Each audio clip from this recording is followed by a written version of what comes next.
Hello DC fans, welcome back to my channel Dastaan TV. जैसा कि आप जानते हैं, जेम्स गन ने हिंट किया है कि डीसी यूनिवर्स फ्यूचर में किंगडम कम स्टोरी लाइन को फॉलो कर सकता है। तो मैंने सोचा ये बहुत अच्छा टाइम रहेगा इस स्टोरी लाइन पर डिस्कशन करने का। तो आइए शुरू करते हैं। किंगडम कम एक डीसी एल्सवर्ल्ड की स्टोरी है। सबसे पहले हम इसका थोड़ा सा बैकग्राउंड समझ लेते हैं। पुराने वक्त में सुपरमैन और बाकी जस्टिस लीग मेंबर्स दुनिया की हिफाजत करते थे और उनका एक मॉरल कोड होता था कि वो कभी क्रिमिनल्स को जान से नहीं मारते थे, क्योंकि सुपरमैन और बाकी हीरोज कानून व्यवस्था में यकीन करते थे। हर तरफ खुशियां और अमन था, लेकिन एक दिन ये अमन चैन मातम में बदल गया। गॉथम का वांटेड क्रिमिनल जोकर मेट्रोपोलिस के डेली प्लैनेट पर हमला करता है और 93 लोगों को बेरहमी से मार देता है। मरने वालों में एक लुइस लेन भी थी, जो सुपरमैन की वाइफ थी। इस अटैक के बाद जोकर फरार हो जाता है। सारे जस्टिस लीग मेंबर्स जोकर को ढूंढने में लग जाते हैं, लेकिन वो सभी फेल होते हैं। लेकिन शहर का एक नया सुपर हीरो मैगॉग जोकर को ढूंढ निकालता है। मैगॉग एक वायलेंट हीरो है जो सुपरमैन की तरह किसी मॉरल कोड में यकीन नहीं करता, बल्कि आंख के बदले आंख के उसूल पर चलता है। वो जोकर को ढूंढकर उसे मार देता है। वो काम जो सुपरमैन और बैटमैन कभी नहीं कर पाए, वो मैगॉग ने करके दिखा दिया। सुपरमैन के दिल में लुइस को खोने का गम था, लेकिन जोकर को जान से मार देना ये वो लाइन थी जो जस्टिस लीग मेंबर्स कभी क्रॉस नहीं करते थे। लेकिन मैगॉग ने जोकर को मार दिया। इस बात ने सुपरमैन का खून खौला दिया। सुपरमैन मैगॉग को पकड़कर अदालत में पेश करता है और उसके खिलाफ गवाही भी देता है, लेकिन कोर्ट मैगॉग को रिहा कर देती है।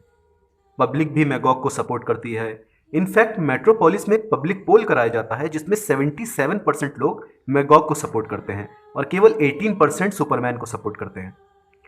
पब्लिक का यह मानना था कि अब सुपरमैन जैसे हीरोज की इस दुनिया को जरूरत नहीं, अब वक्त है मैगॉग जैसे हीरोज का, जो ऑन द स्पॉट फैसला करते हैं। सुपरमैन से यह सब देखा नहीं जाएगा। ये बात उसके दिल में तीर की तरह लगेगी कि लोग अब मैगॉग जैसे कातिलों को सपोर्ट कर रहे हैं, और जस्टिस लीग मेंबर्स जिन्होंने हमेशा अपनी जान की बाजी लगाई, आज उनकी कोई अहमियत नहीं। इसलिए जस्टिस लीग मेंबर्स और सुपरमैन हमेशा के लिए चले जाते हैं और फिर कभी नहीं लौटते। मैगॉग जैसे और भी हीरोज आते हैं जो क्रिमिनल को जान से मार देते हैं, और जब क्रिमिनल्स नहीं बचते तो ये हीरोज आपस में लड़ने लग जाते हैं, जिनसे कई बेगुनाह लोग भी मारे जाते हैं। वो दुनिया जो जस्टिस लीग मेंबर्स की वजह से जन्नत जैसी थी, अब वो जहन्नुम बन चुकी है और इसकी तपिश में सब कुछ जलता रहा। और यहीं से हमारी कहानी की शुरुआत होती है। सुपरमैन और जस्टिस लीग मेंबर्स को गए हुए 10 साल हो चुके हैं।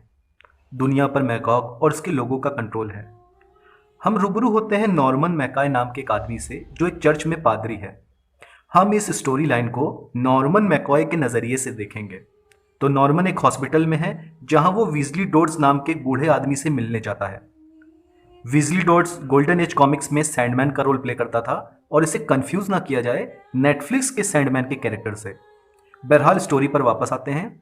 वीजली डॉड्स बदहवासी में अजीब चीजें बड़बड़ाता है, जैसे कयामत आने वाली है, 7 तूफान फिर से गरजेंगे, फिर से बेगुनाह का खून बहेगा।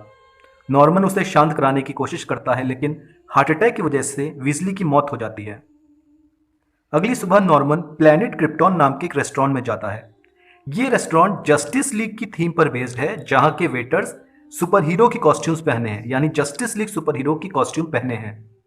लेकिन बहुत से वेटर ऐसे हैं जिन्हें उस सुपर हीरो का नाम भी नहीं पता जिसकी कॉस्ट्यूम उन्होंने पहनी हुई है। इनफैक्ट जो वेटर नॉर्मन को कॉफी सर्व करता है, वो ग्रीन लैंटर्न की कॉस्ट्यूम पहने होता है, लेकिन खुद को वो ग्रीन एरो बताता है।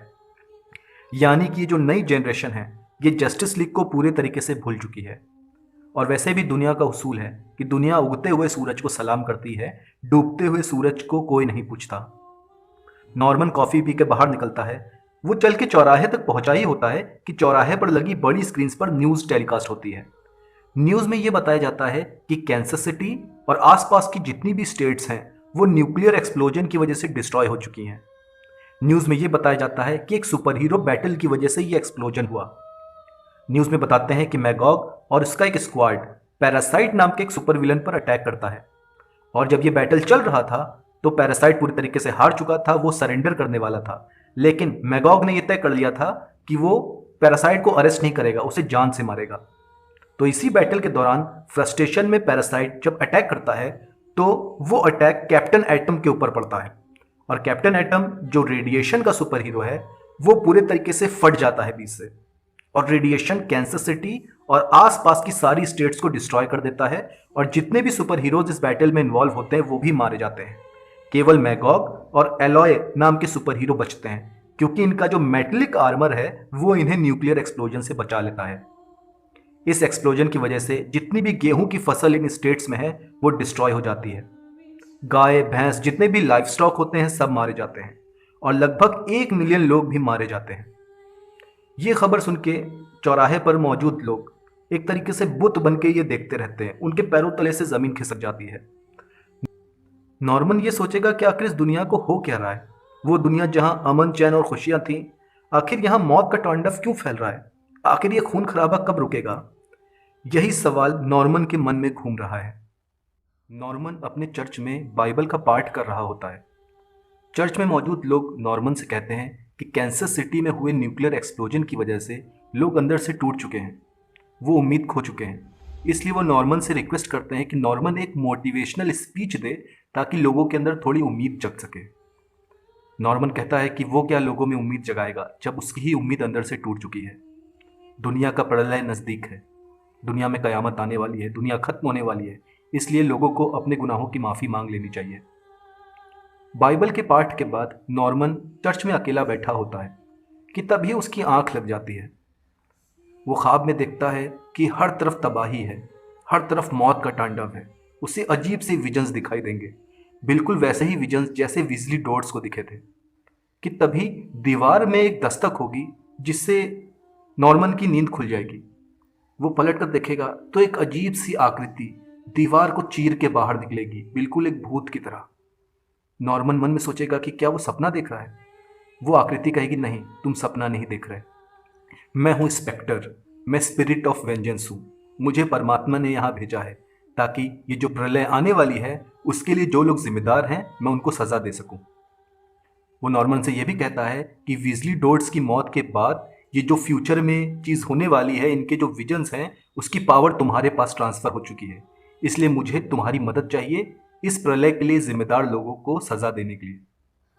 नॉर्मन कहेगा इंस्पेक्टर से कि अगर सच में तुम इतने ताकतवर हो, तुम्हें परमात्मा ने भेजा है, तो तुमने इस डिस्ट्रक्शन को रोका क्यों नहीं। तो इंस्पेक्टर कहेगा कि ये उसकी जिम्मेदारी नहीं थी, ये काम था सुपर हीरोज़ का कि इस डिस्ट्रक्शन को रोकें और इन प्रॉब्लम्स को सॉल्व करें।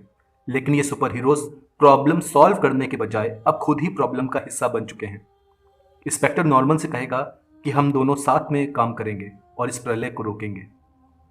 इंस्पेक्टर नॉर्मन का हाथ पकड़ेगा और वो दोनों गायब हो जाएंगे और वो किसी दूसरी जगह पे टेलीपोर्ट हो जाएंगे जहाँ पे दूर दूर तक खेत हैं और एक फार्म हाउस है।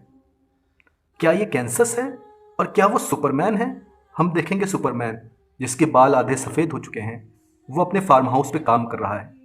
लेकिन ये कैंसस तो नहीं हो सकता क्योंकि कैंसस तो न्यूक्लियर एक्सप्लोजन की वजह से डिस्ट्रॉय हो चुका है। आखिर ये फार्म हाउस, आखिर ये जगह कौन सी है? इंस्पेक्टर कहेगा कि ये फोर्ट्रेस ऑफ सॉलिट्यूड है। नॉर्मन कहेगा कि ये तो मुमकिन नहीं, ये तो एक मैदान है, खेत है। इंस्पेक्टर कहेगा नहीं, हर दिखने वाली चीज़ कभी सच नहीं होती। ये फोर्ट्रेस ऑफ सॉलिट्यूड है जिसकी हाईटेक वीआर टेक्नोलॉजी की वजह से ये तुम्हें एक फार्म हाउस जैसा लग रहा है। और सुपरमैन 10 साल से इस फोर्ट्रेस ऑफ सॉलिट्यूड के बाहर नहीं निकला।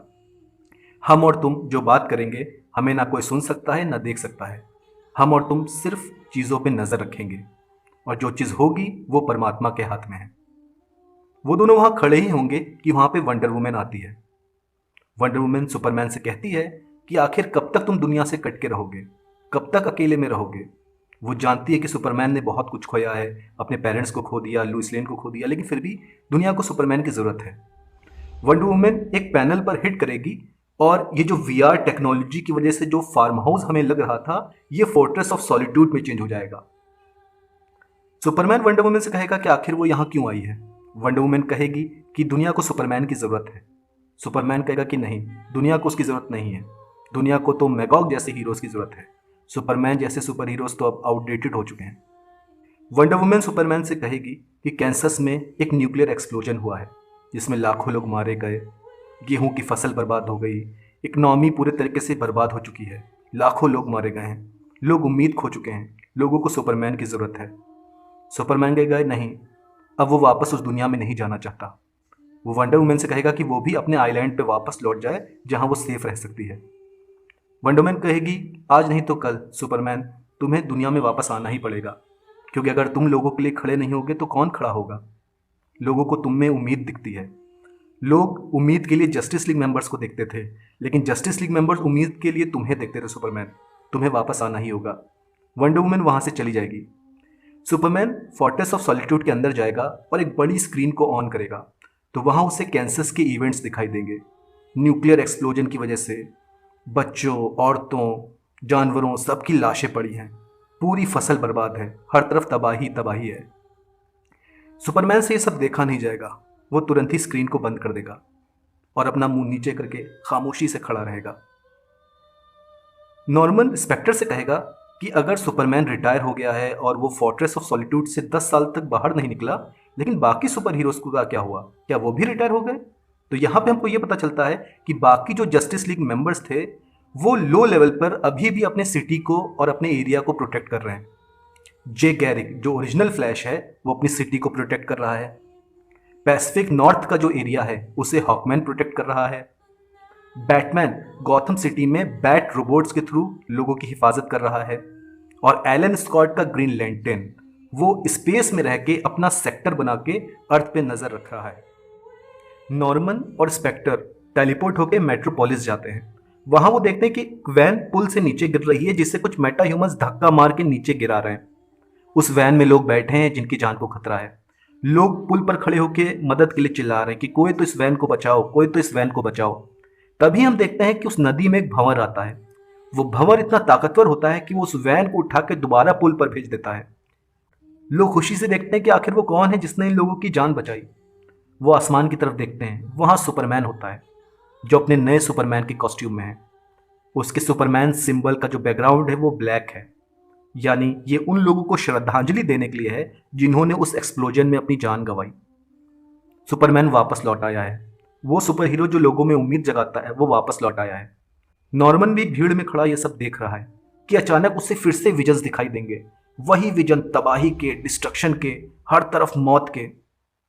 यानी ये जो प्रलय है ये रुकी नहीं है, ये आने वाली है और इसकी शुरुआत हो चुकी है।